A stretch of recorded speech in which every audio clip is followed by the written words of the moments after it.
Welcome to Popcorn Prophecies, bringing the world together one scripture at a time. I was nominated by Naomi. Today is June 19th.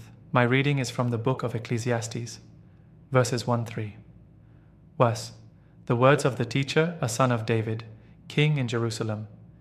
Meaningless, meaningless, says the teacher. Utterly meaningless. Everything is meaningless. What do people gain from all their labors at which they toil under the sun? Generations come and generations go, but the earth remains forever. The sun rises and the sun sets, and hurries back to where it rises. The wind blows to the south and turns to the north. Round and round it goes, ever returning on its course. All streams flow into the sea, yet the sea is never full. To the place the streams come from, there they return again. All things are wearisome, more than one can say. The eye never has enough of seeing, nor the ear its fill of hearing. What has been will be again, what has been done will be done again. There is nothing new under the sun. Is there anything of which one can say, "Look, this is something new"? It was here already, long ago. It was here before our time. No one remembers the former generations, and even those yet to come will not be remembered by those who follow them. Wisdom is meaningless. 12. I, the teacher, was king over Israel in Jerusalem. I applied my mind to study and to explore by wisdom all that is done under the heavens. What a heavy burden God has laid on mankind. I have seen all the things that are done under the sun. All of them are meaningless, a chasing after the wind. What is crooked cannot be straightened. What is lacking cannot be counted.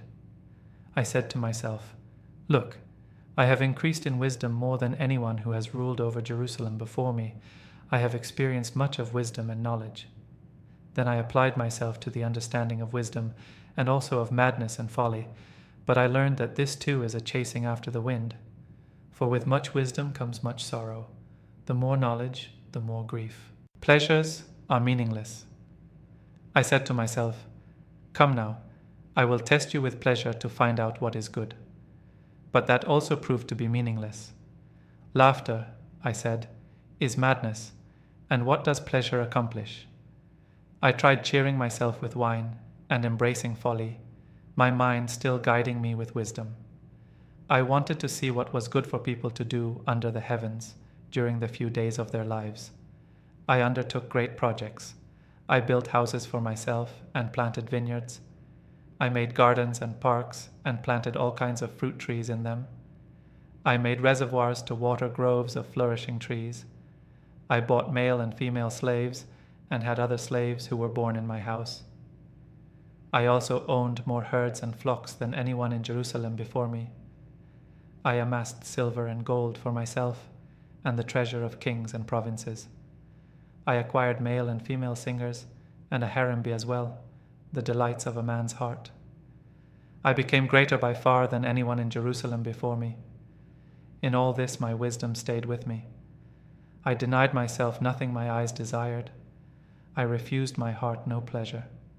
My heart took delight in all my labor, and this was the reward for all my toil. Yet when I surveyed all that my hands had done and what I had toiled to achieve, everything was meaningless, a chasing after the wind. Nothing was gained under the sun. Wisdom and folly are meaningless. 12. Then I turned my thoughts to consider wisdom, and also madness and folly. What more can the king's successor do than what has already been done? I saw that wisdom is better than folly, just as light is better than darkness. The wise have eyes in their heads, while the fool walks in the darkness. But I came to realize that the same fate overtakes them both. Then I said to myself, "The fate of the fool will overtake me also. What then do I gain by being wise?" I said to myself, "This too is meaningless." For the wise, like the fool, will not be long remembered. The days have already come when both have been forgotten. Like the fool, the wise too must die. Toil is meaningless. 17. So I hated life, because the work that is done under the sun was grievous to me. All of it is meaningless, a chasing after the wind. I hated all the things I had toiled for under the sun, because I must leave them to the one who comes after me. And who knows whether that person will be wise or foolish?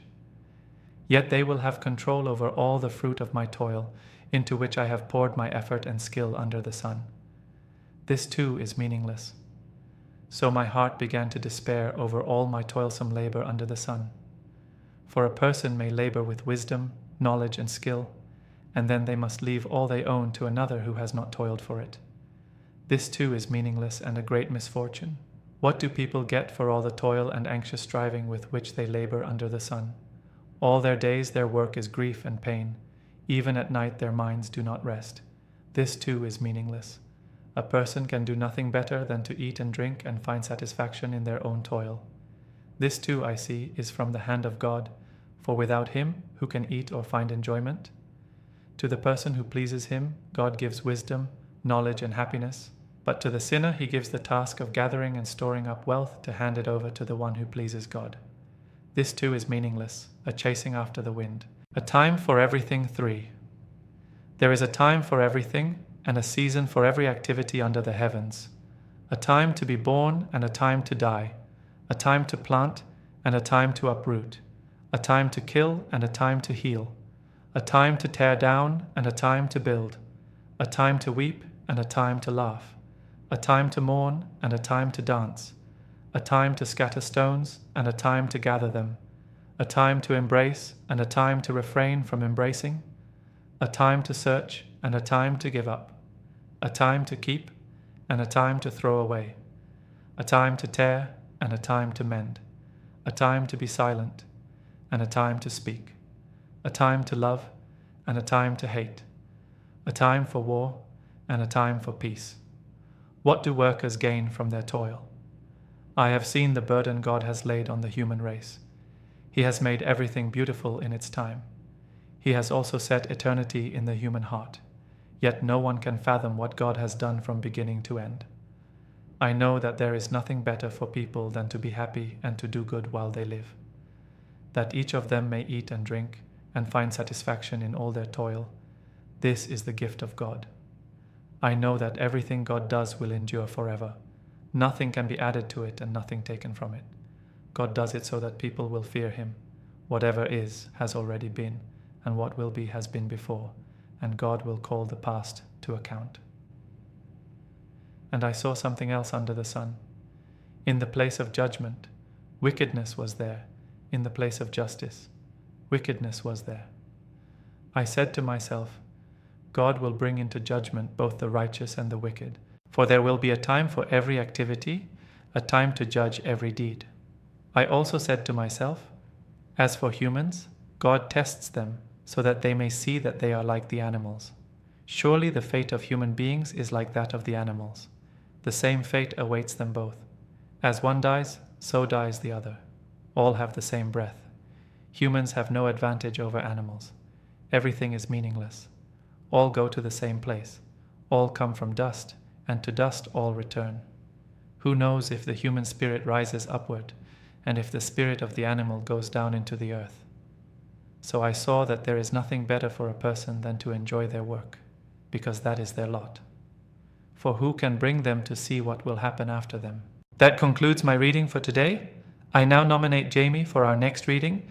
Remember to like, comment, and share for nominations and uniting the world in biblical readings. Till next time.